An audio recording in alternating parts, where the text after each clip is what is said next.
calle de un pueblo de tierra y amor, tallan que tallan sus manos. Yo tenía siempre programas de radio donde iba. Allá en Suncho Corral, en los Juríes primero, después en Suncho Corral. Siempre se llamaba El Encuentro con Cristo Vivo. Pero cuando le hice un reportaje a Ciro Acuña, acá en La Plata, y él me dijo antes, ¿por qué no le pones directamente Zapato de Encuentro? Así que me pusieron así. Me pareció simpático el nombre y expliqué por qué. Es el zapato del misionero que va en busca de la oveja perdida, en busca de la verdad, el zapato que pisa la realidad, no sé, para subir, ¿no? Es decir, buscar las cosas de arriba, donde Cristo está sentado a la derecha del Padre, no sé, toda esa idea, ¿no? Pa' que teja tu santa armonía, que en tus rezos tú sigas creciendo, hombre del silencio.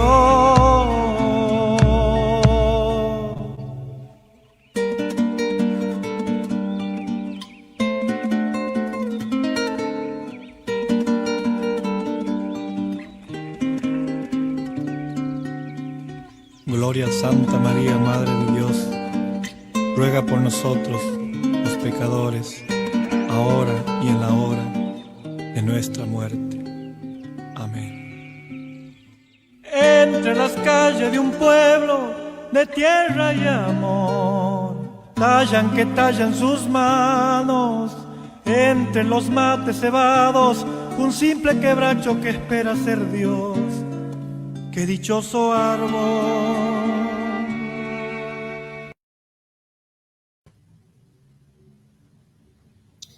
Queridos amigos de nuestro programa Zapato de Encuentro, una edición más en la que vamos a continuar con nuestro querido sacerdote, el padre Membiel. Recordamos, y hoy con Mónica del Río, por supuesto. Recordamos que este programa, gracias a Dios, se transmite por las redes, por Facebook en directo, en vivo, y por YouTube en diferido a las 21 horas, lo pueden ver y ya queda grabado ahí. Buscan la página Zapato de Encuentro, después también denle, si quieren, me gusta, ¿no es cierto? Y además difúndanlo, porque es difundir la fe. Para eso hemos traído brillantes expositores. La idea es difundir la fe, que llegue a todos. Bien.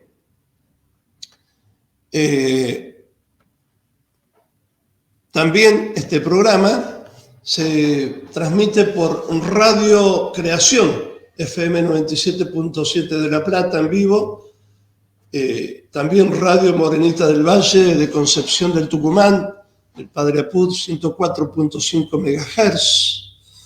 Y Radio Murialdo, todo en diferido, a la AM 1290 y FM 90.5 en Mendoza.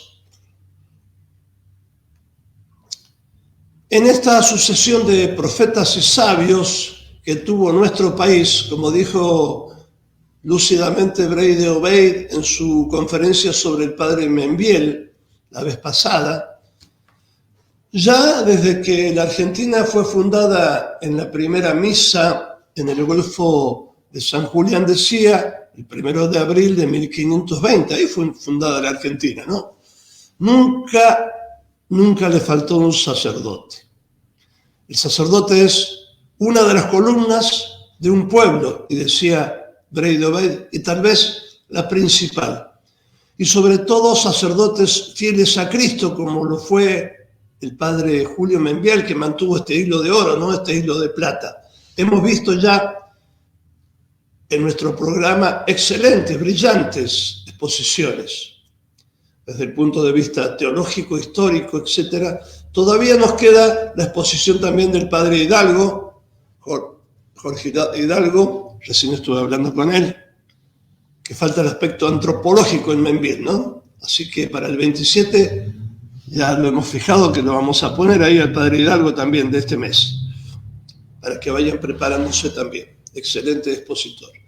Pero estaba faltando ahora la visión que también todos esperamos. la visión de la vida ordinaria del Padre.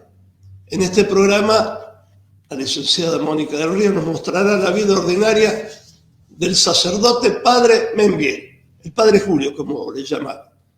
El sacerdote de carne y hueso, el pastor humano que encarna el mensaje de Cristo, el Evangelio, secretamente, podemos decir, en la vida común de todos los días. El pastor incendiado de celo por las almas, podríamos decir, el zapato del pastor que camina en la parroquia para llevar almas a Cristo, a la Madre de Dios, esa Madre de Dios a la cual él se encomendó como un niño en su seno virginal, podríamos decir, ¿no? Que tanto la amó. La licenciada Mónica del Río nos va a hablar ahora de este sacerdote que ella conoció, aún siendo muy joven, como recién me dijo, parecía más mi abuelo, siendo muy joven en la parroquia de Versalles, pero antes digamos algo de ella. La licenciada Mónica del Río es casada y madre de 4 hijos, uno de ellas es monjita de nuestra congregación, ¿no? Maestra normal nacional, computador científico por la Facultad de Ciencias Exactas y Naturales de la Universidad de Buenos Aires, completó y perfeccionó su formación con una diversidad de cursos iluminados por el magisterio de la Iglesia. Entre ellos, los ciclos de lectura comentada de la Suma Teológica que realizara nada menos que el padre Julio Membiel, de allí su conocimiento del padre, y los cursos de cultura católica. Desde hace muchos años desarrolla su actividad en el campo de la defensa y promoción de la vida y la familia a través del seguimiento y asesoramiento legislativo. Sobre esa misma temática, familia y vida, realizó columnas radiales y televisivas y colaboró con artículos en varias publicaciones.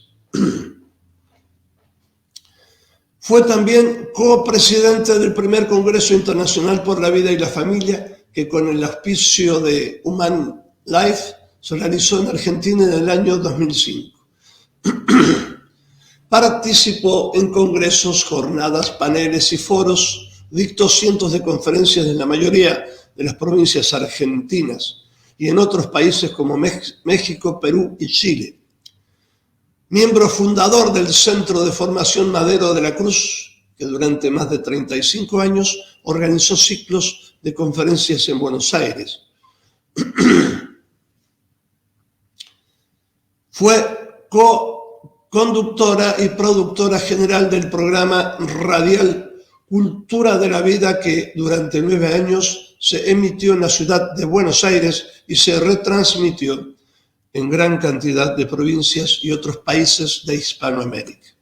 Actualmente realiza una columna semanal en Radio 3 de La Pampa. Fue miembro del Comité de Bioética del Hospital de Agudos Bernardino Rivadavia de la ciudad de Buenos Aires.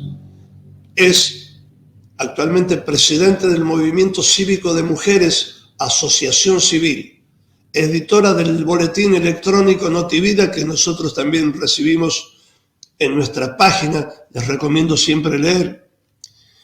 Es miembro de la Junta Ejecutiva y delegada por la Capital Federal de la Red Federal de Familias. Bueno, ahora sí, con ustedes, Mónica del Río, se la presentamos.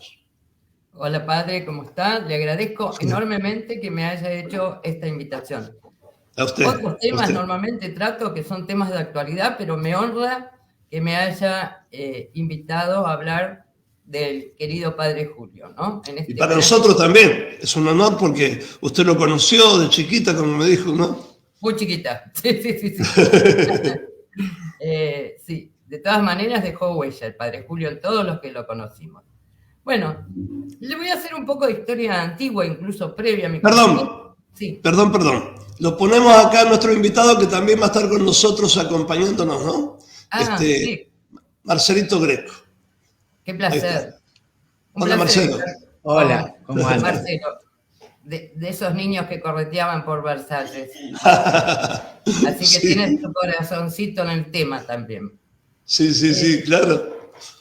Por ahí Bueno. a mí no se me va a ver, pero se va a ver la Virgen de la Salud y al Padre ahí atrás. Si nos Genial. pone este fondo mejor. Bueno, Genial. Bueno, adelante, Manu. bueno, comenzamos. ¿Puedo proyectar, Marcelo, algo para...? Sí, voy yo. No sé quién... Ah, y bueno, perfecto. No, como quiere. ¿Está bien Ahí así? andamos, ahí andamos. Perfecto. Bueno, le decía que voy a hacer un poco de historia para que entiendan por qué conozco yo al padre Julio. Y eso lo voy a tomar del libro de Fabián González Tarba sobre los scouts de Membiel. Él dice que por el año 1927 había una compañía de tierras en el oeste que sembraba verduras, había quintas en la zona y decide lotear y vender los lotes. A mí me gustaría mostrar este plano de la ciudad para que la gente se ubique en lo que es Versalles. Ahí está la ciudad de Buenos Aires dividida por barrios y resaltado en amarillo está Versalles. Sobre la margen derecha vamos a ver, bueno, eso en celeste es el Río de la Plata y del otro lado el límite de la ciudad que es la General Paz. Toda la parte, digamos, histórica, fundacional, el centro de la ciudad está sobre la margen del río. Ahí están Recoleta, San Telmo, Balvanera, bueno, todo, Montserrat, todos los barrios históricos. Versalles está en el extremo opuesto, Versalles está en el extremo oeste de la ciudad. Un siglo antes de que pasara esto, de que se lotearan las quintas, toda esa zona oeste de la ciudad, la parte de Mataderos, Liniers, Versalles, Villaluro, y dicen que una franja que llegaba hasta Chacarita era campo, y había sido donada a la congregación de la Madre Antula. La Madre Antula ya había muerto, se la donan en 1830, pero todas esas eran las tierras, para mí, de la Madre Antula, porque se la donaron a su congregación. Incluso Liniers se llama Liniers, porque las monjas que cedieron el espacio para que se construya la estación, pidieron que llevara ese nombre. Un siglo después ya no era el campo como cuando se le hace la donación a la Madre Antula, pero seguía siendo una zona más urbana que rural. Como mencioné al inicio, de casas quintas donde sembraban verduras, de esas que podemos ver ahora en las afueras de Buenos Aires, no ya en la ciudad. Cuando se hace el loteo, el arzobispado de Buenos Aires compra 7 lotes, que podría estar el equivalente a un cuarto de manzana, en la esquina de Marcos Sastre y Bruselas. La hace a través de una cooperativa de culto católico que manejaba el padre Antonio Rosselli, y construyen ahí una pequeña habitación, un cuarto chico, es 5x5. 5x5 en 1927 se habían loteado, era la medida de un dormitorio prácticamente, y el padre Rosselli comienza a ir a celebrar la misa dominical. Bueno, la feligresía va creciendo, 5 años después le hacen incluso un galpón contiguo para que entre la gente de chapa canalada, un galpón de 3x10. Así, eso es en ese momento. Y hay un cura italiano que, muy al estilo de los tanos, quiere que esté en ese pequeño oratorio una réplica de la imagen de la Virgen que se veneraba en su pueblo. El cura era de Molinara, un lugar de Italia que está más o menos cerca de Nápoles, así que le encarga a un escultor napolitano la réplica, la hace traer, la recibe él, que estaba en la parroquia del centro, y después se la lleva a ese pequeño e incipiente oratorio de Versalles. 5 años después, había crecido la feligresía y el arzobispado de Buenos Aires decide entonces elevar ese pequeño oratorio al rango de parroquia. Todos pensaban en ese momento que, claro, ese cura que había mediado en la compra de los terrenos, el padre Rosselli, que iba a celebrar la misa dominical, iba a ser el párroco, pero no ocurrió eso. El padre Rosselli lo destinan a otra parroquia más hacia el centro de la ciudad y ahí designan al padre Membiel. Y contará González Arba por qué designan a Membiel. Cuenta que un día había ido Membiel a visitar a un cura amigo de una parroquia de Villaluro, que es un barrio pegado a Versalles, incluso la parroquia del Perpetuo Socorro está ahí en el límite, y caen también de visita los vicentinos de Nuestra Señora de la Salud, que son los que cuentan con alegría que habían elevado el oratorio de Versalles al rango de parroquia, y ahí se ofrece Membiel a ser el párroco. Y por eso quería mostrar un poco el plano de la ciudad, para que nos ubiquemos en qué era Versalles en ese momento, año 1932, cuando Membiel, que hasta el momento había estado solo en una parroquia de Mataderos, que es un barrio un poco más al sur de Versalles, pero también del oeste y del límite oeste, había estado como vicario en Mataderos. Era un curita de 26 años, Membiel, por entonces. Y se ofrece a ser el párroco de un lugar que, ya le digo, tenía un aspecto bastante rural. Se ofrece a ser el párroco, no de la parroquia del centro de Recoleta, se ofrece a ir a un barrio donde está todo por hacer. Aceptan gustosos los vicentinos, bueno, y contarán después que en una radiante mañana de verano, en el año 1933, con solo 26 años, esta joven llega a Versalles en un tren de trocha angosta que había por entonces, hace las 3 cuadras que lo separan de la estación de esta pequeña parroquia, llevaba todas sus prendas, todas sus pertenencias encima, aparece un cura de zapato gastado, sotana negra, con una Biblia y una muda de ropa interior. Eso era todo lo que llevó Membiel a Versalles. Y cuando llega a ese lugar, lo recibe un vecino, le da 2 llaves de esas habitaciones que se habían construido, pero era un lugar inhabitable, o sea, no tenía instalaciones como para hospedarse. Y es entonces que aparece en escena don Venancio Ortiz. Don Venancio Ortiz era el panadero de Versalles. Los Ortiz han sido siempre una gente muy amable, muy hospitalaria de Versalles.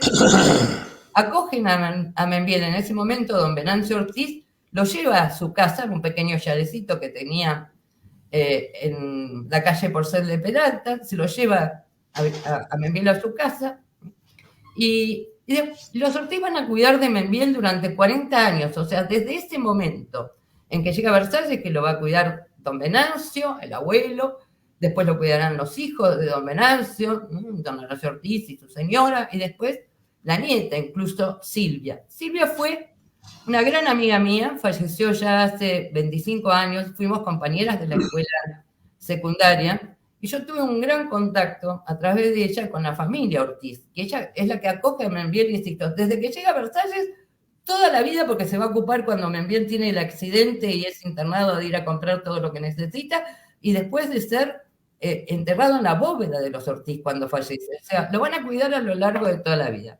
Y es justamente mi contacto con esta familia la que me permite conocer algunas cosas de Membiel que son previas al conocimiento directo. Bueno, Membiel llega en ese momento a Versalles, se lo lleva don Venancio Ortiz a su casa, la misa la celebraba el padre Rosselli de forma dominical, empieza Membiel con la misa diaria, pone una misa a la mañana en un horario normal de misa de la mañana, no sé qué horario sería, a las 8, a las 9 de la mañana, y Membiel se da cuenta que no va nadie a misa los días de semana. Y ahí advierte, claro, había llegado a Versalles que era un barrio humilde, un barrio de gente obrera, trabajadora, que salía muy temprano a la mañana, y es entonces que deciden poner la misa a las 6 de la mañana, los días de semana. Empieza con la creación del Ateneo Popular de Versalles. Membiel tenía gran preocupación por la niñez, por los jóvenes. El Ateneo fue un lugar impresionante, termina siendo una construcción magnífica, tenía quinchos, tenía parrillas, tenía canchas de tenis, canchas de vóley, piletas de natación, cubierta y descubierta. Tenía un cine el Ateneo. Membiel le da a Versalles su primer cine, que justamente estaba en el Ateneo. A mí me tocó después, ya conociéndolo a Membiel, incluso guiar algún cine de debate de esos que se desarrollaban en el Ateneo.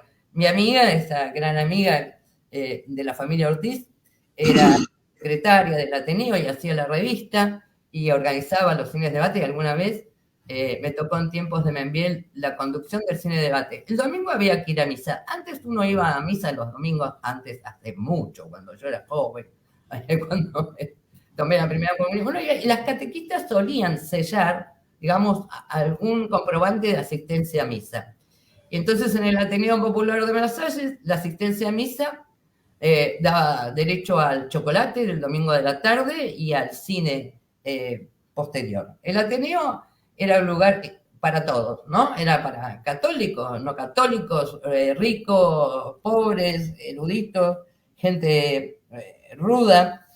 Membiel fue párroco de la Salud hasta el año 1950, es decir, Membiel deja la parroquia de la Salud. Me gustaría mostrar, no mostré la imagen, esta, a ver si podemos verla. Esta es la imagen de Nuestra Señora de la Salud, esa réplica que hizo traer de Italia el sacerdote italiano.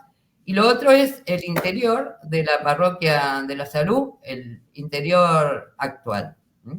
Membiel deja, les decía, la parroquia de la Salud en el año 50, antes de que yo naciera, pero lo seguíamos viendo a Membiel porque siempre siguió vinculado a Versalles y se lo podía ver a Membiel en el Ateneo Popular de Versalles. E insisto que conozco muchas anécdotas antiguas por los relatos de la familia Ortiz. Por ejemplo, ellos mencionaban que en el año 55, cuando se producen los disturbios en el centro, en la quema de la catedral, Membiel había sufrido un golpe en la clavícula. Por las fechas, como dije, eso no me consta, pero sí recuerdo que cuando el padre Julio estaba internado en el sanatorio San José, en las placas, salió la huella de una vieja fractura de clavícula. Otra cosa que comentaban los Ortiz, que solo me consta por estos comentarios, ¿no? Lo contaba con Gracia, mi amiga, era que, no sé si en el 55 también, pero en algún momento que tuvieron que esconder a Membiel, después vamos a ver que Membiel sufrió ataques, que estuvo preso, bueno, en algún momento que decidieron esconderlo, un nacionalista dijo, yo tengo un amigo que tiene un hotel alojamiento, ahí no lo van a buscar. Y se ofreció a llevarlo allí. Por supuesto que no le dijeron nada al cura, lo llevaron y a los 3 días llama el dueño del hotel a los gritos diciendo, sacame este cura loco de acá porque me espantó toda la clientela. Contaban que Membiel salía por los pasillos del hotel rezando el rosario. Y Membiel cuando rezaba el rosario se notaba que rezaba el rosario. No era que lo rezaba de una forma discretita, como uno puede hacer en colectivo, girando las cuentas en el bolsillo, no. Era un cura rezando el rosario, que paseaba cuando lo rezaba. Le gustaba rezar a Membiel el rosario caminando. De hecho, en el último tiempo, cuando nosotros estábamos en las clases de Suma, y él vivía en la Santa Casa, ¿no? Cuando deja la parroquia de la Salud en el año 50, se traslada a la Santa Casa de Ejercicios, esa que fundó la Madre Antula, como capellán. Y ahí teníamos las clases de Suma. Y contaban amigos que a lo mejor habían tenido que ir a hacer un trámite al centro. ¿Sabes qué? Lo que me pasó, fui al centro el otro día y me lo encontré al padre Julio rezando en las combinaciones de los subtes, esos pasadizos que hay en el centro para cambiar de línea de subterráneo. Membiel, bueno, cuando vivía en la Santa Casa, a veces celebraban la Inmaculada de Venezuela, eso le quedaba cerca, iba caminando, pero si no solía desplazarse en subte. Y ahí se lo pudo ver rezando el rosario. Membiel, al estilo de Brochero, en Versalles hizo de todo, o sea, hizo gestiones en la municipalidad para que asfaltaran las calles, puso el mástil en la plaza donde después tocaba la banda y él celebraba las misas de campaña, hizo entrar la primera línea de colectivos a Versalles, que fue la 119. Si algo a Membiel como párroco, era muy querido, muy, muy querido por toda su feligresía. No obstante, fue perseguido y perseguido hasta el final. Eso que ustedes ven, que mal se ve porque son recortes de diario que tengo guardados hace 50 años, son justamente del 3 de agosto del 73. Al otro día de que fallece el padre Julio, mi marido y yo, no era mi marido en este momento, era un noviecito con el que iniciábamos la relación, pero íbamos juntos a las clases de Suma Teológica los domingos, y al otro día de la muerte de Membiel, el día del velatorio, compramos todos esos diarios, La Nación, La Prensa, La Razón, Clarín, para ver qué decían de el padre Julio, ¿no? Y siempre había cosas que se le achacaban, a pesar de haber sido un sacerdote tan querido. Yo voy a leerle algo que dice Clarín, que es el que está a la derecha. Dice, uno de los más consecuentes mentores de la extrema derecha argentina, el sacerdote Julio Membiel, falleció ayer a los 67 años de edad como consecuencia de un accidente automovilístico. Sigue la nota hablando de la extrema derecha argentina y alude particularmente en ese momento de la muerte de Membiel a una polémica que había tenido lugar en el año 62, 10 años antes prácticamente de la muerte, y recuerda que Membiel decía que los judíos son hijos del diablo. ¿Y a qué polémica alude Clarín en el momento que Membiel se muere? A una que había tenido lugar, decía, en el año 62, con Carlos Coras. Si uno dice Carlos Coras, piensa en la época menemista, porque Coras era ministro del Interior, secretario legal y técnica primero y ministro del Interior después, pero Coras había sido un militante político desde su época de universitario y había pasado por distintos partidos. Había sido socialista, después estuvo con los radicales y estuvo con Frondizi. Corach fue concejal con Frondizi, que asume en el 58, concejal en la ciudad de Buenos Aires, porque no había diputados todavía, no era la ciudad, no era autónoma, era una municipalidad y tenía concejales. Así que Corach había sido concejal desde el 58 hasta el 62, que lo derrocan a Frondizi, y después se trenza en el diario con esta polémica con Membiel. ¿Por qué? Porque se publica en ese momento una nota en el New York Times que habla de un creciente oleaje de derecha y antisemitismo en la Argentina y le enrostra eso al padre Membiel y pone eso, ese cura que dice que los judíos son hijos del diablo. Cuando Membiel hablaba de los judíos, siempre lo hacía desde un plano teológico.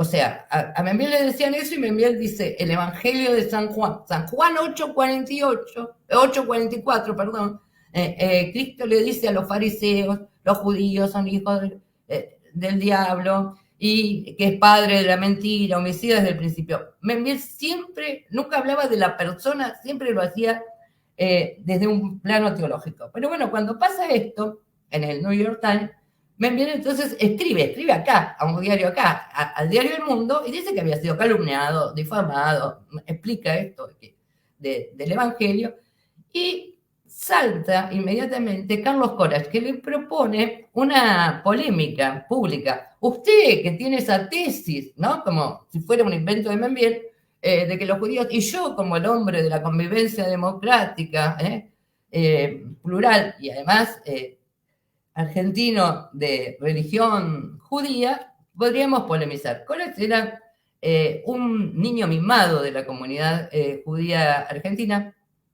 Todo esto tiene como fuente el Archivo General de la Nación. Lo digo de paso porque, o sea, yo lo fui a buscar a raíz del comentario que sí guardo, ese de los papeles de Clarín, ¿no? Entonces, dicen, por ejemplo, que en ese año en que Coras asciende, consigue esa banca de concejal, en las sinagogas porteñas habían puesto carteles haciéndole publicidad a Coras. Él estaba cuarto en la lista y había carteles en las sinagogas que decían un cuarto para Corach. Entonces, bueno, él le propone la polémica. Membiel era polemista, agarra viaje enseguida, le contesta que sí, ¿cómo no? Le pone algunas condiciones, le dice, bueno, que sea por escrito, que el diario nos dé el mismo espacio a los dos, y le avisa que como es sacerdote, él tiene que pedir permiso al arzobispado, pero que ese mismo día va a iniciar los trámites. Pero le repite que lo que van a tener no es una discusión política, que es lo que planteaba Coras, que van a tener un debate teológico, que era el debate de Membiel, su forma de tratar el tema. Cuando le habla de teología, Membiel a Coras, claro, ¿quién le va a hacer frente, no? Coras se va al mazo, le dice, no puede ser que el evangelio del amor sirva para justificar odios irracionales. Ahí incluso el mismo dueño del diario, cuando ve que la polémica no se va a dar, hace una síntesis de las posturas, por supuesto que le pega a Membiel y defiende a Coras, y finalmente, cuando Coras desiste, Membiel le pone fin a esa polémica con otra publicación que le dice, genial, sí, es el mandamiento de Cristo, es el mandamiento del amor, que debemos profesarnos todos, pero y ese amor debe unirnos, que era lo que les hablaba Coras, ¿no? La convivencia y la unidad, unirnos en el bien y la verdad. Y sobre esa base, sí, puede realmente existir una convivencia humana. Bueno, esa es una anécdota de Membiel. Este es otro, este es el diario, es más o menos de la misma época. Este es el diario Primera Plana de julio del 63. Y esto lo traigo de colación. Bueno, el artículo en sí habla de el padre Julio criticaba en ese momento, bueno, estábamos hablando recién, era la época que habían sacado a Frondizi y criticaba ahora a los generales. No hubo gobierno, ni militar, ni cívico que el padre Julio no criticara. Pero esta nota de Primera Plana yo la traje porque yo transcribí ahí al costado un recuadrito que está en el ángulo izquierdo de la nota, que me llamó la atención y que aparte me pareció importante esta visión del enemigo, digamos, porque no pensaban para nada como el padre Julio, pero de todas maneras, ¿qué pensaban los demás de Membiel? Dice, el padre Julio Membiel adquirió notoriedad cuando ejerció funciones de párroco en un barrio porteño de Versalles, en el barrio porteño de Versalles. Allí se lo conocía por su vida austera y su dedicación a los más necesitados. O sea, esto, hasta lo que los fustigaban por sus posturas, se lo reconocían. El llamado padre Julio, porque así se lo llamaban Versalles, era querido por sus fieles.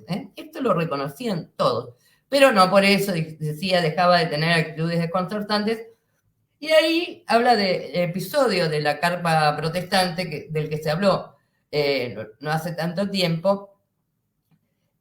Decían, ¿no? Cuentan también las crónicas que se hacía proselitismo. El padre Julio era un párroco atractivo, digamos, crecía su feligresía y se había ido a hacer proselitismo, incluso dicen que llegaron a repartir folletería hasta en el atrio de la salud. Y entonces, bueno, Membiel se los invitó de todas las maneras a que desistieran, de que sacaran la carpa, no hubo manera. Y un día va Membiel, que no mataba a nadie, Membiel iba personalmente, Membiel, y entra en la carpa protestante y rompe todo lo que encuentra a su paso. Yo lo que quiero hacer es contextualizar un poco esa anécdota de la carpa protestante, porque uno lo trae a colación ahora, por ejemplo. Esta anécdota es de los 40, de cuando Membiel estaba en la salud, es de la década del 40, hace 80 años de esto. Y las cosas cambiaron mucho. No cantaba Ricky Martin, cantaban tango, las típicas, hablaban de compadritos y malevos. Era otra época, no estaba ni nadie. Y los varones usualmente solucionaban las cosas diciendo te espero la vuelta y agarrándose a trompadas. Era como la realidad de otra época. Si uno lo descontextualiza y lo trae acá, a mí me casó un cura que me contaba que varias veces se había agarrado trompadas con protestantes, y siendo jovencito, y el padre lo iba a sacar de la cárcel, ¿no? Eso simplemente para contextualizar el episodio. La otra cosa que quiero mencionar es que Membiel estuvo preso.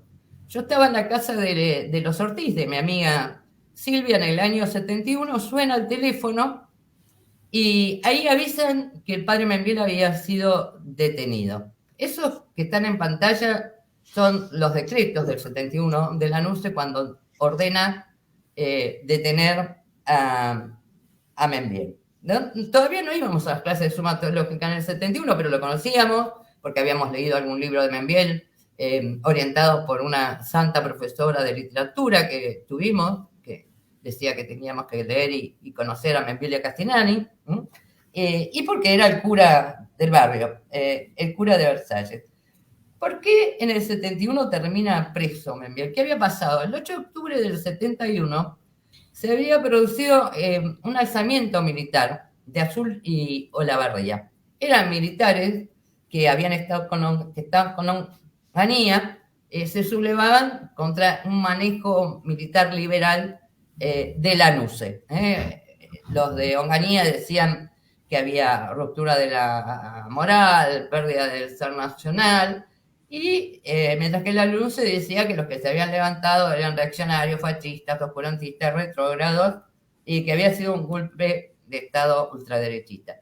Esos decretos son decretos secretos y reservados que se desclasificaron hace no tantos años, porque en esa época había estado de sitio y entonces se podían dictar esos decretos. ¿no? Se lo llevan a Membiel, que estuvo, por las fechas de los decretos, se ve poco tiempo preso. ¿Pero qué me pasa? ¿Cómo sigue la anécdota? Habían pasado 25 años de la muerte de Membiel y un día los muchachos de Verbo me invitan a una charla en civilidad porque venía el padre Jorge Grasset, que era un sacerdote que estaba un tiempo en Francia, otro tiempo acá. En ese momento que se lo llevan detenido, Membiel tenía unos 65 años, el padre Grasset 20 años menos. Voy a esta charla con Grasset, insisto, 25 años después de la muerte de Membiel, y uno de los muchachos, si no recuerdo mal, Luis Roldán, le dice al padre Grasset, ella lo conoció al padre Membiel. Entonces después de la charla me quedo charlando con el padre Grasset, justamente, sí que conoció al padre Membiel, y me dice, Membiel una vez fue preso por error. Aquí aludía Grasset a esto que había pasado en el año 71. Entonces me cuenta que en realidad lo que buscaban era un cura reaccionario, como decían, un cura vinculado a los sectores militares de derecha, y lo único que sabían era que era un cura de derecha con apellido francés. Y como lo más conocido era Membiel, y el de las polémicas, el de los diarios, era Membiel. Así que se lo llevaron a Membiel. Entonces me cuenta el padre que, por error, en realidad lo querían detener al padre Grasset. Entonces me cuenta el padre Grasset que en cuanto se entera de que Membiel había sido detenido, se lo va a ver a la cárcel. Le dice, padre, los dos sabemos que esto ha sido por error, que tengo que estar detenido yo. Y dice, ahora voy a ir a decirles y voy a solucionar todo esto para que lo liberen. Y me decía el padre Grassetti que no hubo forma de convencerlo al padre Membiel de que fuera y dijera que había sido un error. Membiel le insistió, bueno, ahora ya estoy yo acá, ahora yo me quedo acá. Y incluso pensó que por ahí si el padre Grassetti iba y lo decía, podían terminar presos los dos. De todas maneras, hace poco, hablando con el doctor Augusto Padilla, que fue un discípulo que lo conoció mucho mejor a Membiel que yo por una diferencia de edad, ¿no? Los que tenían a lo mejor 30 cuando se murió Membiel lo apreciaron de otra manera que los que tenían 20, ¿no? Simplemente por esa. Y comentaba este episodio de Membiel preso y él me decía, no, pero estuvo estupendo, porque se lo llevan a la cárcel, el capellán era el padre Melchiori, entonces él se lo lleva a la enfermería y lo atiende ahí como un príncipe. Bueno, eso es lo que yo conozco de esa detención y ahí está cuando lo liberan. Cuando lo ponen preso, dice el decreto de arriba, lo ponen preso a Membiel y a Roth. Roth era una persona muy cercana a Onganía, era el secretario técnico de Onganía, y después lo liberan a Membiel. Eso fue octubre del 71. Una cosa que nos ocupó, vamos a seguir con otra anécdota ahora, una cosa que nos ocupó durante el año 73, cuando íbamos a las clases de suma, no se perdía mucho tiempo en las clases de suma, por más que nosotros éramos jóvenes, queríamos hacer preguntas fuera de la temática de la suma, pero Membiel cuidaba mucho del tiempo, ¿no? Igual siempre alguna preguntita, porque por ejemplo, el 73 fue un año electoral, nosotros éramos jovencitos que íbamos a votar por primera vez, así que siempre le hacíamos alguna pregunta a Membiel, pero cuidaba el tiempo. Y una cosa que nos mantuvo ocupados durante el año 73 fue el estreno de una ópera rock blasfema que se iba a dar en Buenos Aires, Jesucristo Superstar. Todos los católicos nos oponíamos a que se hiciera la presentación de esa comedia musical. Alejandro Romay, que era el dueño de Canal 9, había comprado los derechos en Londres, había traído gente de Broadway para la producción y todo se anunciaba con bombos y platillos. Iba a ser una ópera rock como nunca, con un vestuario, una escenografía nunca vista en Buenos Aires. Nosotros trabajamos mucho durante todo ese año para que ese estreno no se produjera. Estaba anunciado para mayo del 73, poco antes de la muerte del padre Julio, en ese último año. Me acuerdo que se hizo de todo. Se publicaron solicitadas en La Nación, por supuesto, cartas al arzobispo, que por entonces era Monseñor Juan Carlos Aramburu. Se hizo Vía Cruces en desagravio en la parroquia de San Ignacio. Y después había una organización que había dividido la ciudad por zonas, ¿no? Por barrios, para acercarnos a los párrocos, hablar con los párrocos.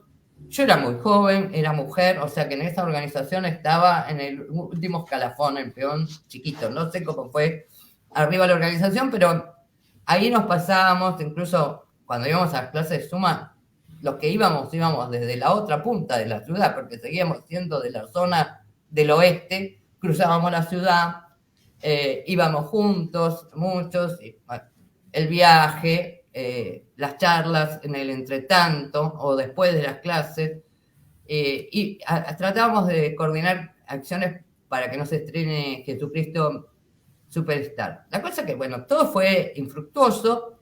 Llega el día del estreno, en mayo del 73, en el Teatro Argentino, y la noche antes del estreno, esa es una imagen de los diarios de este momento, hace poco se publicaron notas porque se cumplieron 50 años, se quema el Teatro Argentino, no accidentalmente, entran un grupo de 7 muchachos, hacen desalojar y le prenden fuego al Teatro Argentino.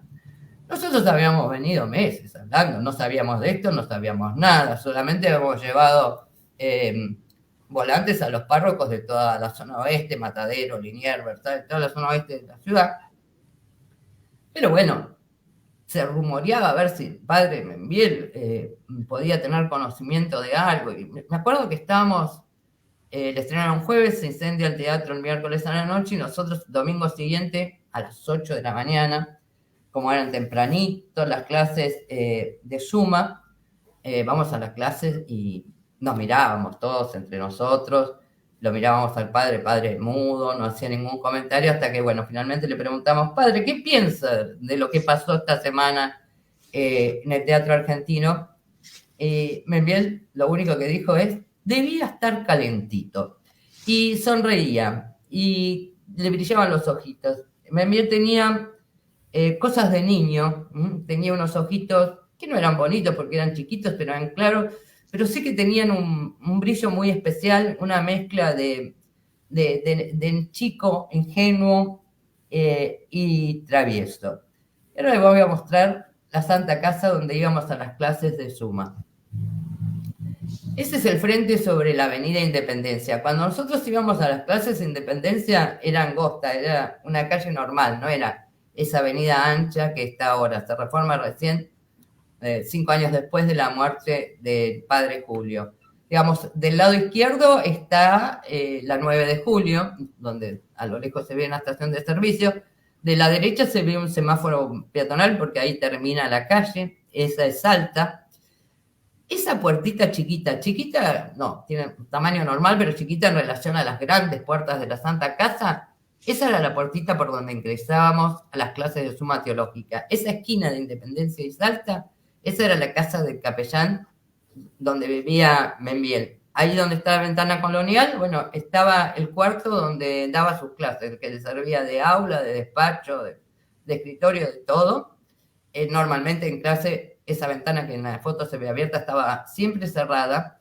Y esa ventana tenía las huellas de un disparo de bala en ese momento, ¿no? Bueno, ingresábamos por esa puertita, era una sala no demasiado grande, que tenía, sí, un escritorio grande, de estilo antiguo, en el medio, de esos de antes, que tenían cajoneras a ambos lados.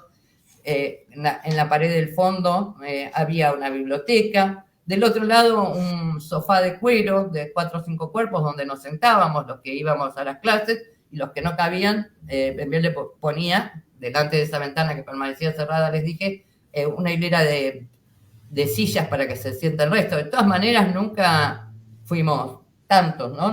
No podría decir en este momento, pero una docena. Supongo que habrá habido diferentes grupos, diferentes momentos, a lo mejor diferentes horarios. Nosotros íbamos muy temprano, los domingos a las 8 de la mañana. Supongo que habrá habido distintos, porque hay gente que nosotros éramos muy jovencitos y como que arrancó de nuevo, si no tendría que suponer que nadie pasó el Dios Uno y Trino, ¿no? Que todos quedaron en esta primera etapa. Bueno, estaba el escritorio, había sobre el escritorio un crucifijo de pie, que a la muerte de Membiel los sobrinos se lo regalan a mi amiga, a Silvia Ortiz.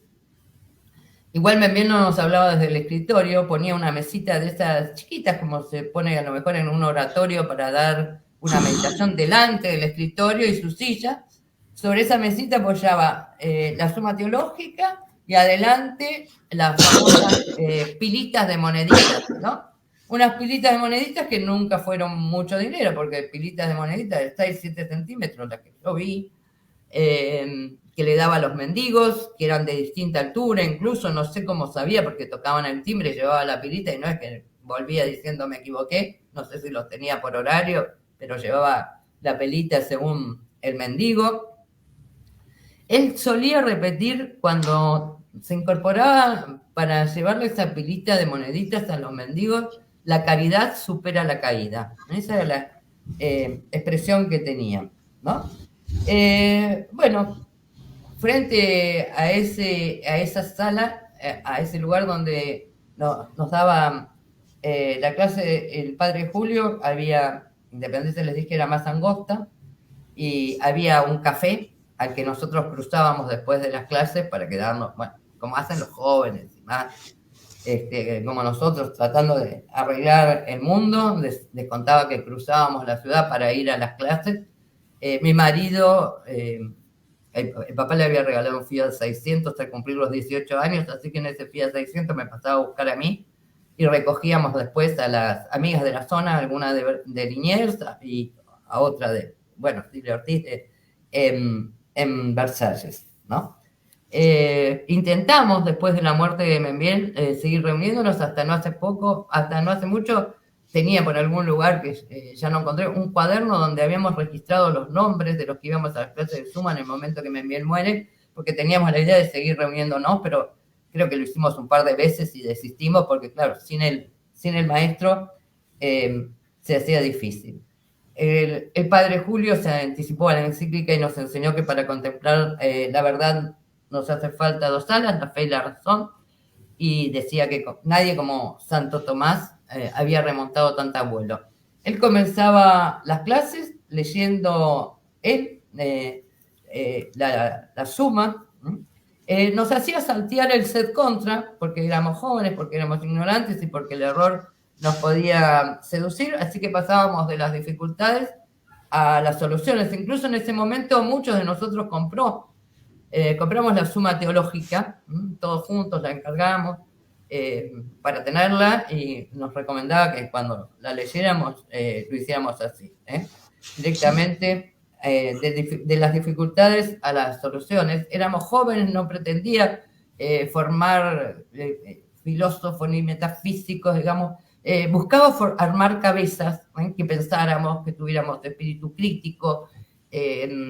Por ejemplo, nos tiraba alguna pregunta en clase. Una que comentábamos con mi marido ahora, cuando preparaba estos papeles, era ¿qué es más, Dios o Dios y las cosas? ¿No? Una pregunta como, en exactas, después hacíamos chistes como ¿qué es más, infinito o infinito más 1, infinito más 10, infinito o infinito es infinito? Bueno, y preguntas así.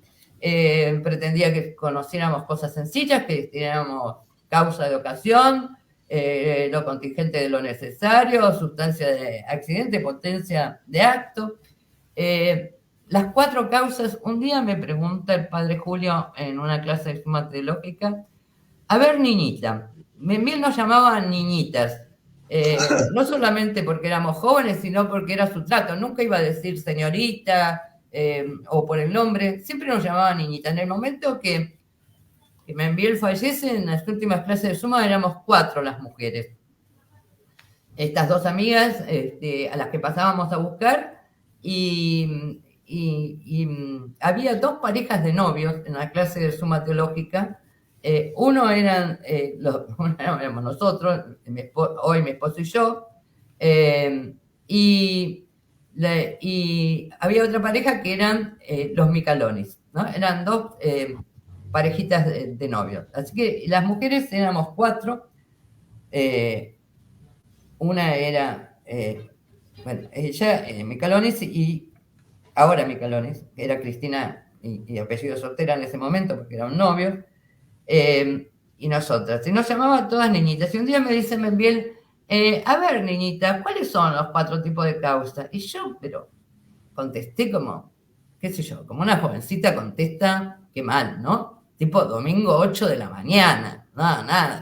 No sé. Y mi amiga decía, piense, niñita, a ver, piense, usted lo sabe. Y yo le contesté con mal humor, como diciendo, no, todavía le digo, ¿le parece que si yo supiera las cosas que usted dice que sé, me iba a venir hasta acá un domingo hasta ahora? Bueno, típica adolescente malhumorada.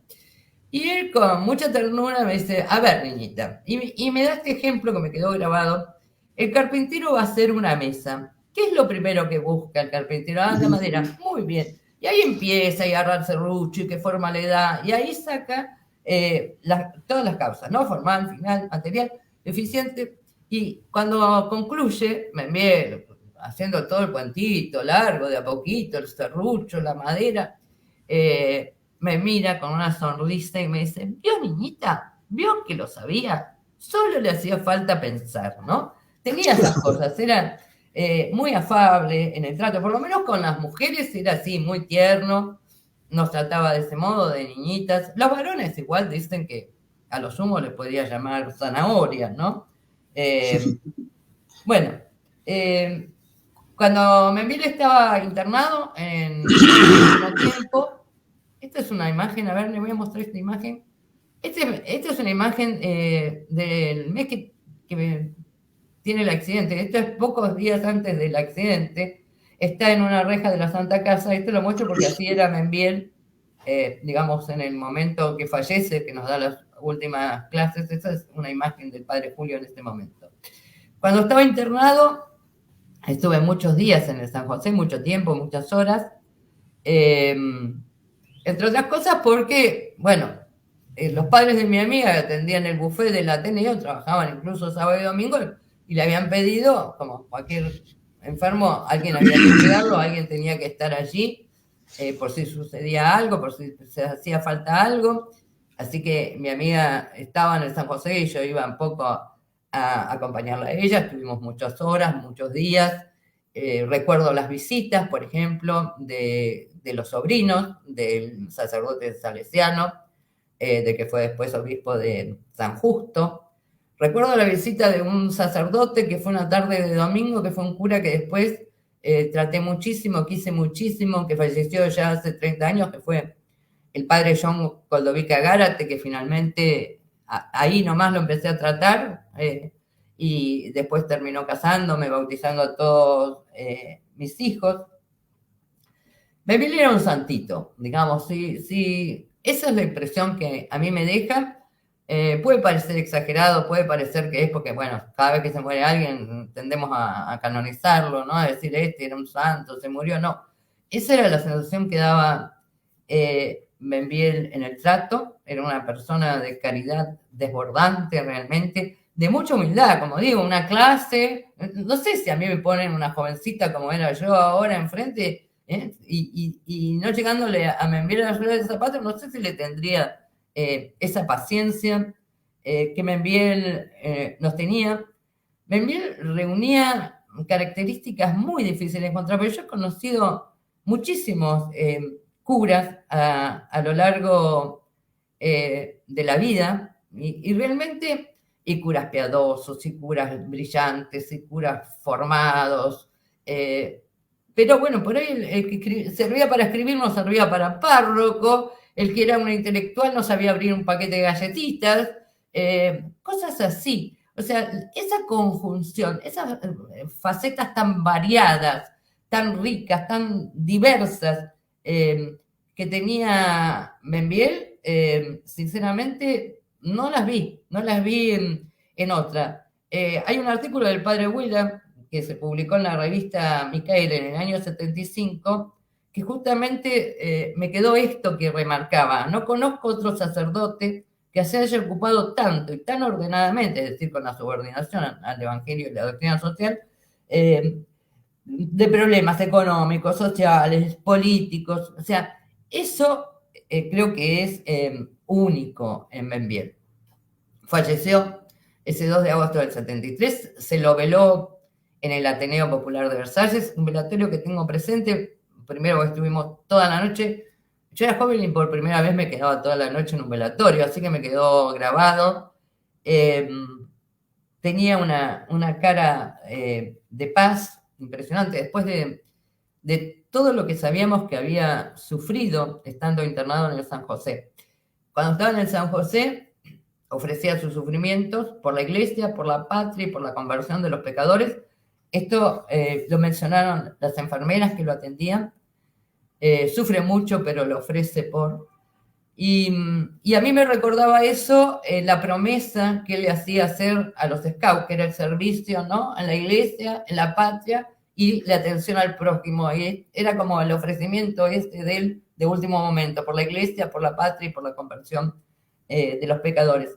No obstante, cuando murió, les decía, en ese velatorio que se realiza en el Ateneo Popular de Versalles, el cadáver transmitía una enorme paz. Se lo vela en el Ateneo, a la mañana siguiente se lo lleva a la parroquia de la Salud, donde se hace la misa de cuerpo presente, y bueno, y después se lo lleva a Chacarita a dejarlo en la bóveda de los Ortiz, que está durante 25 años hasta que se lo vuelve ahí al atrio del cadáver de la Salud. Lo dejamos ahí en la bóveda de los Ortiz. Recuerdo que íbamos con la llave, incluso apurados el día del entierro, porque íbamos con mi amiga que tenía la llave de la bóveda. Me acuerdo de algún discurso, tengo como la imagen de Carlos Saccheri parado en la puerta de la bóveda, diciendo que Membiel nunca formó membelianos. Sí, siempre seguidores de Cristo. Esa es una imagen del recordatorio del original, ese lo tengo desde el 73, de que se distribuye a la muerte de Membiel, con esa imagen y un poema bellísimo que escribió un gran sacerdote, discípulo de Membiel, que fue el padre, que es el padre de Néstor Sato. Bueno, y finalmente así lo recordamos. Como decía Saccheri, nos hizo siempre seguir a Cristo, ¿no? Nunca formó séquito de seguidores, membelianos, decía Saccheri, no formó seguidores de Cristo. Y por eso lo recordamos, como hace 50 años, cada vez que tenemos oportunidad, volvemos a repetir, Padre Julio Membiel presente. Bueno, eso es lo que les quería contar, padre. Genial, Mónica. Gracias, yo escuchaba tu relato casi emocionado, ¿no? Y iba asociando con cositas que uno va también descubriendo, investigando por ahí. Y por ejemplo, cuando hablabas de la llegada de Membiel, ¿no? Y esto de que Membiel amó a Versalles antes de conocerlo, ¿no? Porque fue capaz de ir a pedirlo, de decir, yo quiero estar ahí. Un Membiel que ya era un intelectual, porque sí, ahí estaba escribiendo libros trascendentes como son la concepción política y la concepción de la economía, las concepciones católicas de la economía y de la política. Y sin embargo no se quedó en eso, sino que fue a lo práctico. Es enorme lo que se hizo en ese primer año. Hay un documento que es el primer boletín parroquial de Versalles, que se llamaba Versalles, Versalles, ¿no? Porque es con la I. Y ahí cuenta todo lo que se hizo en ese primer año, ¿no? Lo que hicieron con las damas católicas,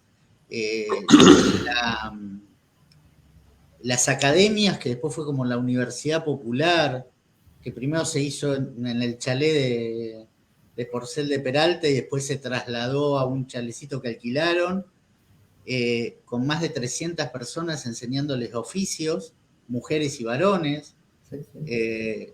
Casi querían poner no llegaron por un tema, una salita de emergencia, en un Versalles que era todo tierra, Claro, asfalto, claro. que ir al Hospitalito Vélez Arfiel, que ahora es el Hospitalito Vélez Arfiel, que queda a 20 y pico de cuadras, era un trajinar, que ya las dos partes de Versalles estaba dividido en dos, pues estaba dividido por la vía del tren. Entonces estaba dividido en lo que es de Porcel de Peralta para el lado de Irigoyen y lo que es de Barragán para el lado de General Paz. Y era un complejo cruzar, y todo eso él fue con los vecinos y con la comunidad, porque hizo una junta parroquial Sí, de vecinos. sí, sí. Eso fue lo primero que me vino a la mente cuando ibas contando esa llegada, y después un hecho que Utrera Blanco cuenta, de los protestantes, que no solamente eso, sino que él, antes de esa situación que llegó al límite, digamos, iba y refutaba uno a uno lo que decían los pastores, se los refutaba todo a punto de vaciar las carpas y que la gente se iba con él. Sí, bueno, por eso los protestantes iban a tratar de sacar a la gente. Era sumamente atractivo, sí, y muy querido, y era el mismo. Membiel tenía un lenguaje llano. Cuando daba clase en la Santa Casa, nunca usaba una palabra sofisticada, una palabra que un jovencito no pudiera entender. Era el mismo lenguaje, hablaba mano a mano con el camionero en Versalles y daba las clases de Suma Teológica en el centro. Era el mismo el que se cargaba a los scouts y se los llevaba al campamento en Dique Luján. Era el mismo. Era muy llano. Eso quería agregar yo. Ateneo, perdón, padre, un segundo. No, sí, no está bien. Cuando levantan el Ateneo, él había recibido una pequeña herencia, la puso íntegra en el Ateneo Popular, eso sumó después a la cooperación de la gente, pero puso, digamos, su herencia en el Ateneo Popular de Versalles. Uh-huh. Y primero había también construido el saloncito, cuando la capilla armó el saloncito, también lo construyó con su peculio. Sí. También ese aporte. Iba a decir algo, padre, usted. No, simplemente que aprendí mucho, porque este gran sacerdote fue grande por eso mismo que dijo usted, Mónica, era llano en el expresarse, ¿no?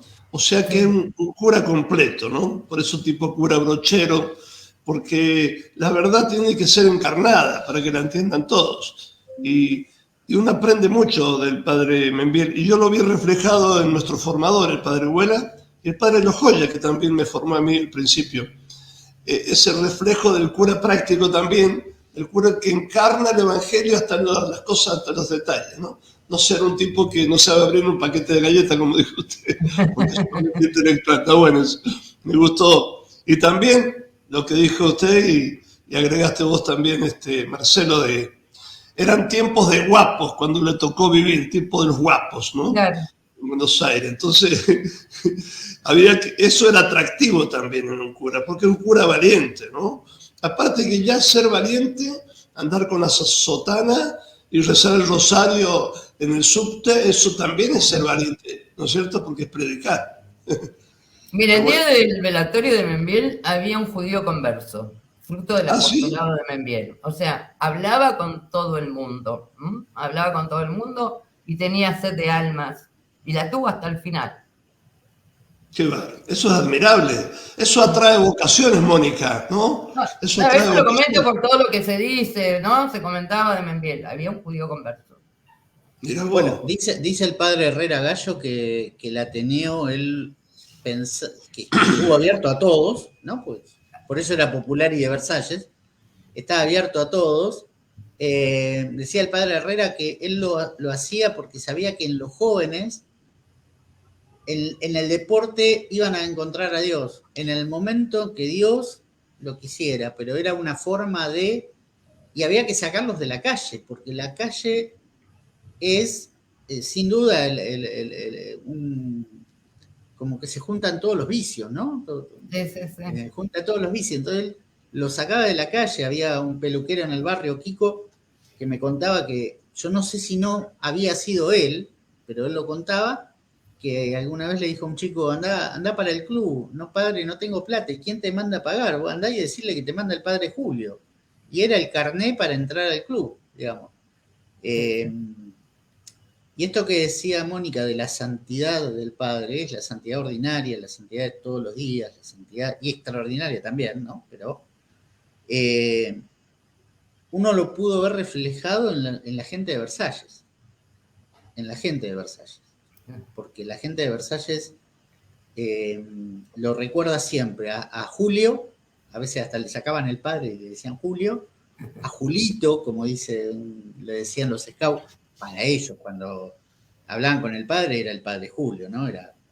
Pero ellos tenían ese cariño, ese afecto al padre, al sacerdote, al pastor, y por eso se quedó en Versalles hasta el último día.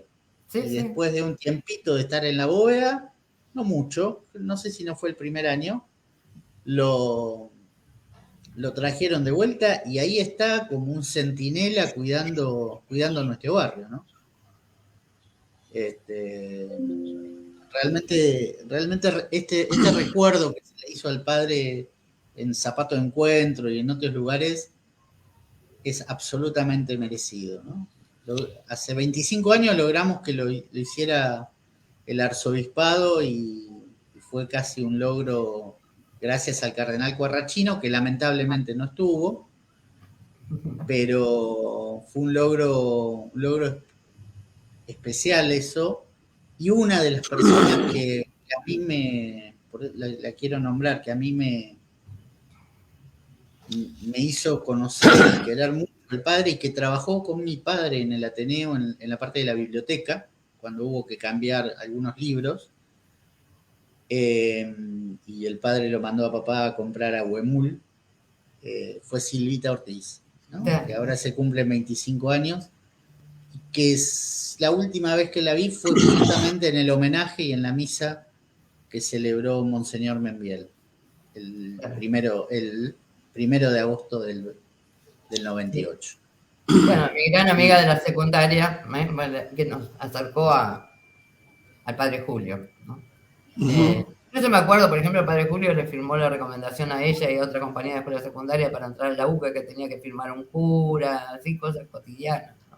Ahí mencionan, Leo, que decía el padre Abuela, que lo que le molestaba de los protestantes era que blasfemaban contra la Santísima Virgen. Sí, Membiel tenía una devoción mariana muy particular, porque uno a lo mejor por los libros dice Membiel, hablaría de la patria, la gran capital.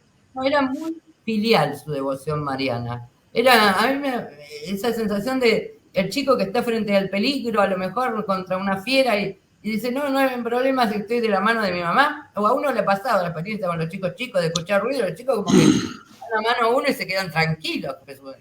Y un poco así era la relación de Membiel con la Virgen, ¿no? Esa sensación de que habría sufrido persecución, cárcel, atentado a balazo, todo, y sin embargo, la Virgen me va a cuidar, no, la Virgen se va a ocupar, no, la Virgen no va a dejar que lo haga. O sea, era como ese abandono, ¿no? de niño en la Virgen. Hay un hecho que cuenta el padre Abuela, que también se lo cuenta el padre Pablo a él, y que también lo cuenta González Balsa, o no me acuerdo ahora si Arbas, González Arbas, y que a mí me sorprendió porque Brochero de joven tuvo un caso similar, y es que se estaba ahogando un chico y era casi imposible irlo a salvar, y él juntó a todo el grupo de scout y los puso a rezar.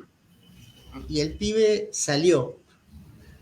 Y algo parecido le pasó a Brochero en su adolescencia, allá en el río, sí, en de Córdoba. donde nació. Sí, Y yo creo que es el brochero de Versalles, no me cabe Sí, duda. sí. No claro. Un me cabe estilo, duda. yo decía, un estilo similar, sí. Sí, Un sí, estilo sí, sí. similar. Yo creo que Es que estaban impregnados, ¿no? Esa generación de sacerdotes estuvo impregnado con el estilo tal brochero, cual, sí. Don Bosco. Además, él había estudiado con los salesianos, o sea, también está todo ese estilo dando. Es el hilo de plata la- que decía Brady O'Bay, ¿no? Ese hilo que no se ha cortado, gracias a Dios, por el sacerdocio, ¿no? ¿Y qué tipo de sacerdote como estos? La mamantura por el lado femenino, ese hilo que gracias a Dios no se ha cortado y que tenemos que continuar los sacerdotes por un lado y ustedes como también sacerdotales en sentido de pueblo sacerdotal por otro lado, pero tiene que ser así, Y porque además muchas vocaciones. ujú, Claro. Versalles salió Monseñor Bufano, el padre Pablo Di Benedetto, el padre García. Hay vocaciones propias de Versalles. Y después, Monseñor Aguer. Hay muchos de Sí, sí, nosotros sí, sí. De los que pasaron por las clases. y ayudó muchísimo a sacerdotes, no sé si eran vocaciones o no, los formaba, les pagaba los estudios, realmente hizo, bueno, Paraná tuvo su contribución al principio, importante, claro, claro. También. y Sí, San claro. Rafael, los primeros que fueron a San Rafael pasaron antes por su tumba a rezar Mm. en el 84. Entonces también de alguna manera está ligado. Y yo creo que cuando tenemos que pensar en sacerdotes y en vocaciones, en sacerdotes santos, habría que pasar cada tanto por Versalles a rezarle Al padre Julio, seguro. a Dios a través del Padre Julio.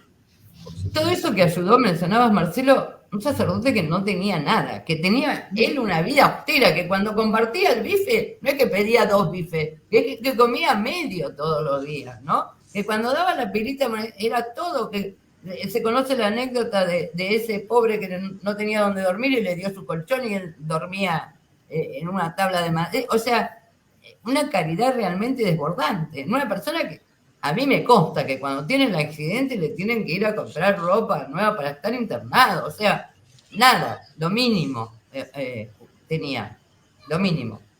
Alguna Y vez sin embargo, Silvia le dijo, toma, dale esta camiseta, y dijo, pero es la última, padre, no importa, dásela igual. También contado por Silvia Ortiz.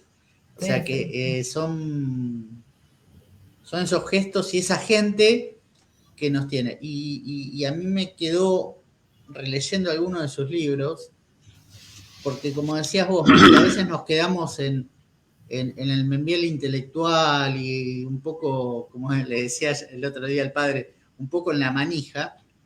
Y el padre Julio, hay dos cosas que a mí me llamó mucho la atención releyendo sus libros. Y otra que contó, una anécdota que cuentan en su lecho de muerte, tanto lo contó el padre Sánchez Abelenda como Monseñor Membiel.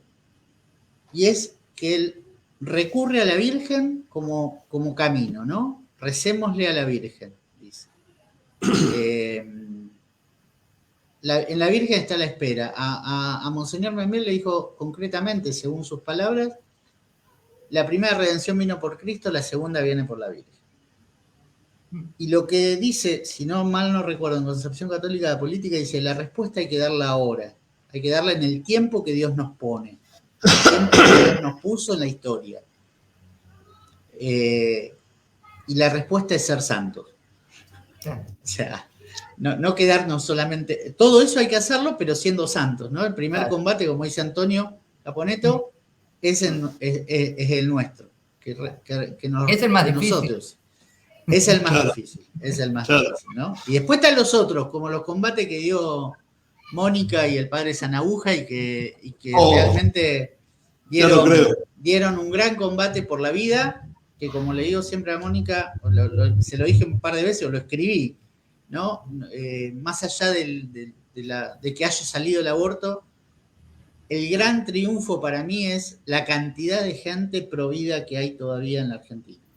Y eso Claro. lo hicieron quienes lucharon al comienzo solitos, ¿no? Entre los que estaba Mónica, entre los que estaba el padre Sanaúja y todos los que estaban, ¿no?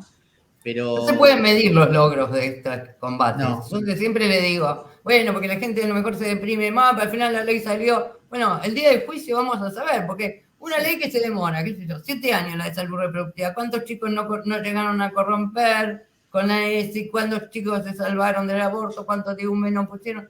Eso lo vamos a conocer el día del juicio, porque no estamos trabajando con bulones y tornillos, ¿no? No, pues no trabajamos, no se trabaja para el triunfo acá, ¿no? Para el triunfo en la eternidad. Y eso es lo que el padre nos dejó. Para mí es lo que deja claro, ¿no? El legado del padre Julio, sí. Claro. Digo, siempre se caracterizaron los santos, aunque no estén todos canonizados, en esa simplicidad. Esta es la simplicidad del niño y del sabio, ¿no? Que se juntan, decía Garrigou Lagrange cuando estudiaba en el seminario, me acuerdo.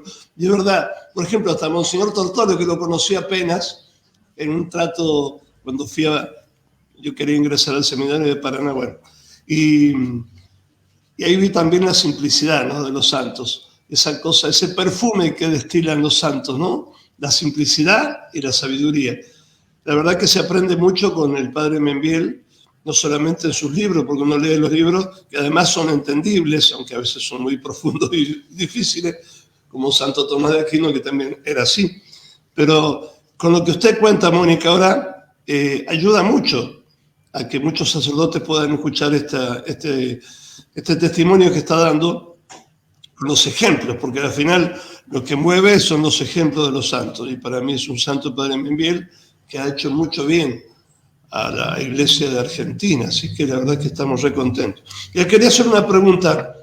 Entre esos discípulos que usted, cuando era joven, asistían a la casa ahí de Santos Ejercicios, ¿qué otros nombres habían?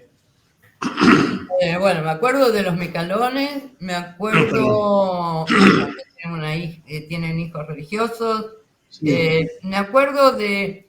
Los Micalones eran estudiantes de medicina en ese momento, los dos. Uh-huh. Y había otro estudiante de medicina que después ese muchacho fue sacerdote y murió joven, que era el padre Reinaldo Viveros.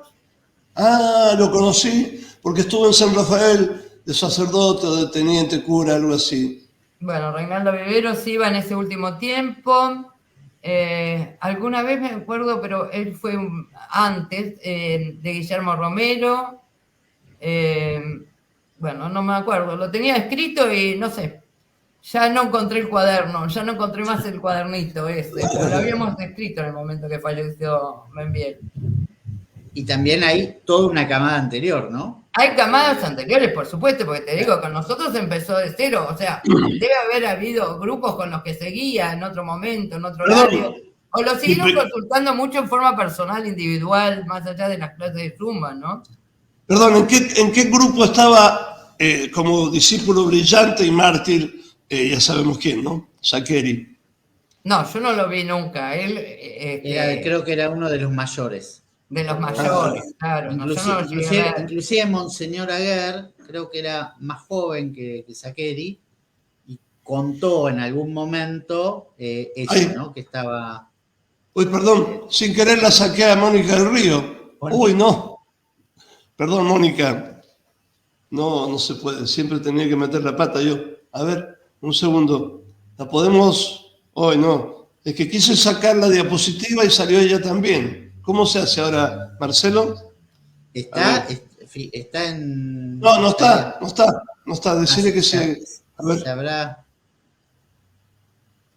Sin querer, porque yo quise sacarle diapositiva nada más para poner la otra del cierre. Se habrá desconectado. Perdón. A ver. Ya le pongo acá. Mientras tanto sigue hablando.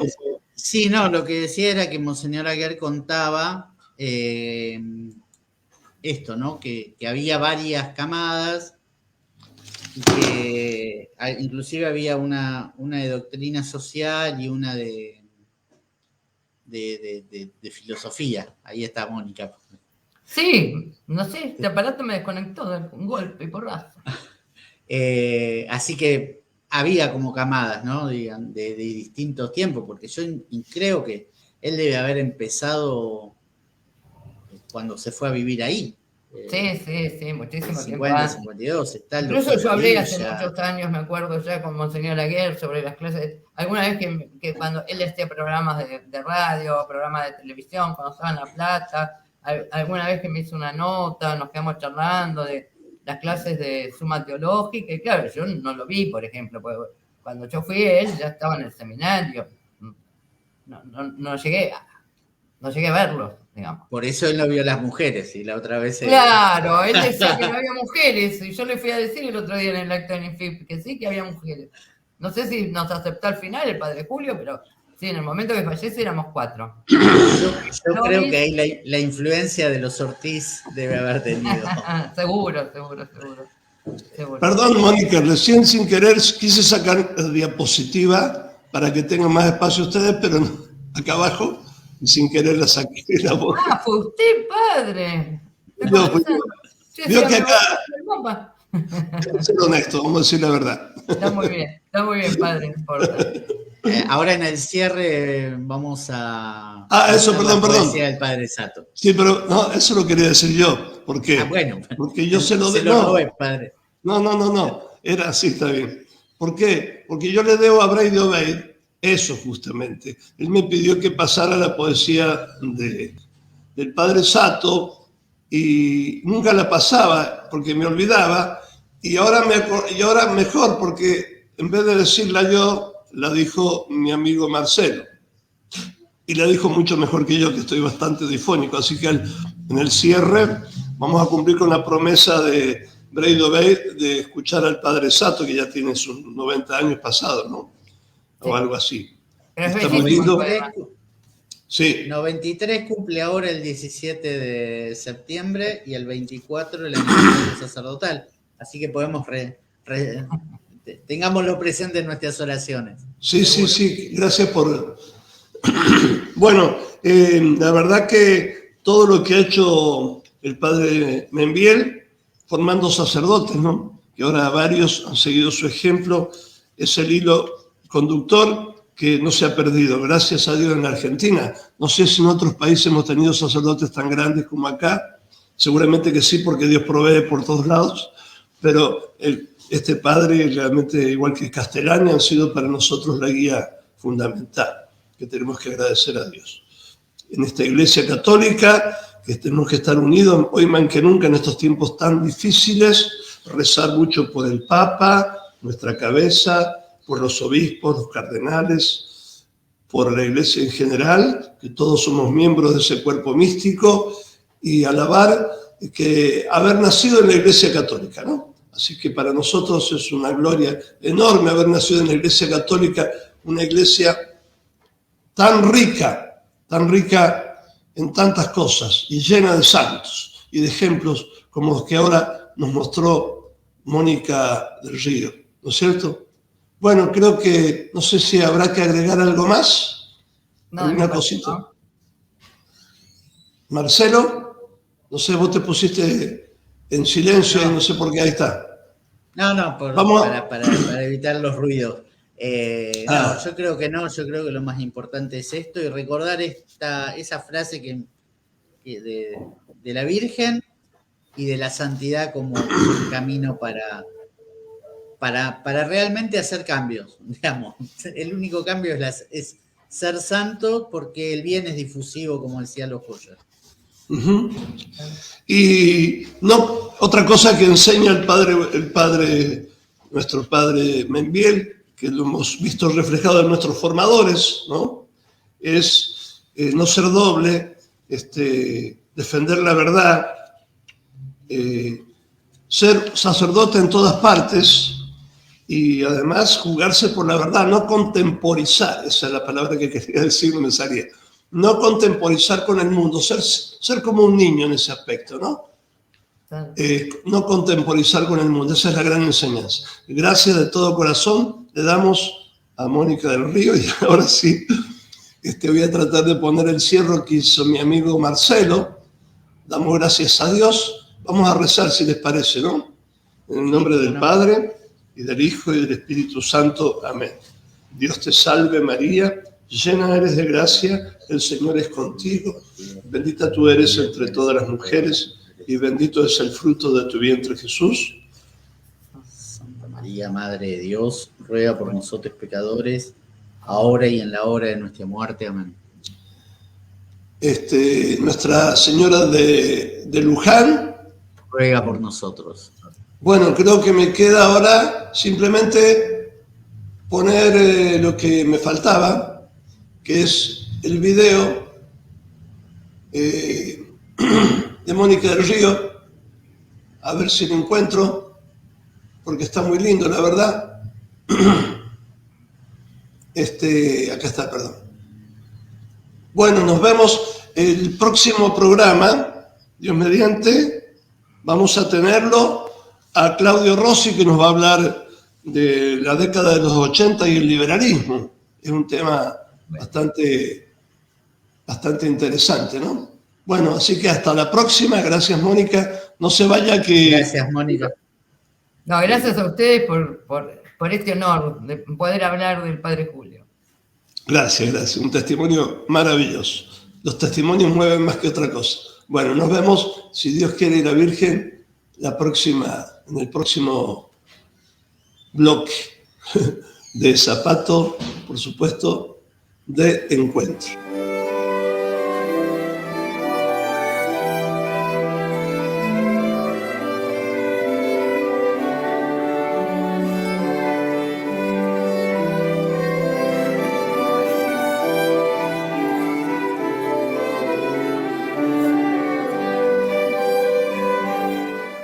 Sacerdote según Cristo, vigía y testigo de la verdad, un elegido para la caridad intelectual.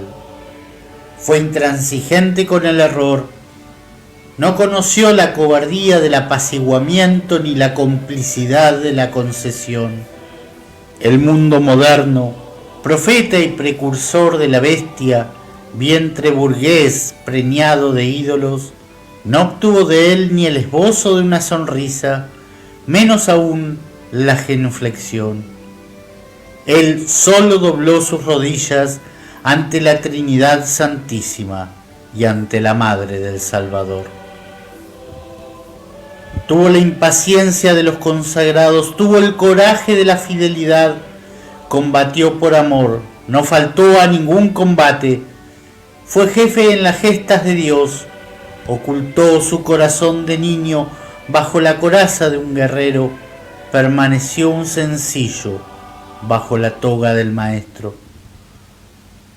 Lo descubrieron así los pibes de los barrios bravos y los hombres cotidianos, los que sufren sin palabras y mueren sin aplausos, los que aprenden y trabajan y transpiran en silencio, los que creen con pudor y llevan a Dios como un secreto, mas también lo comprendieron los locos aventureros, que en las profundidades buscan la raíz de los misterios, y aquellos que no se resignan a dejar este mundo en manos de los ingenieros del infierno.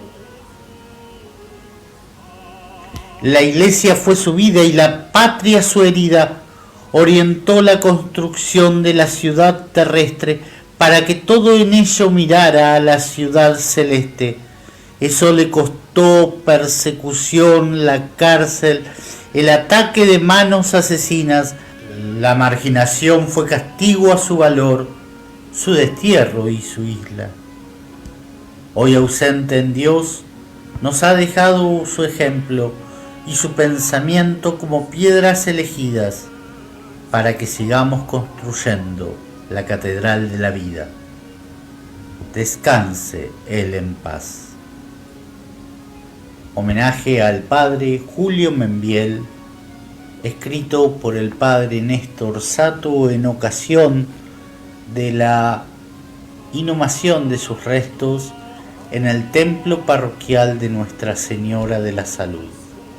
Padre Julio Ramón Membiel, presente. ¡Viva Cristo Rey! ¡Viva María Santísima! ¡Viva la patria!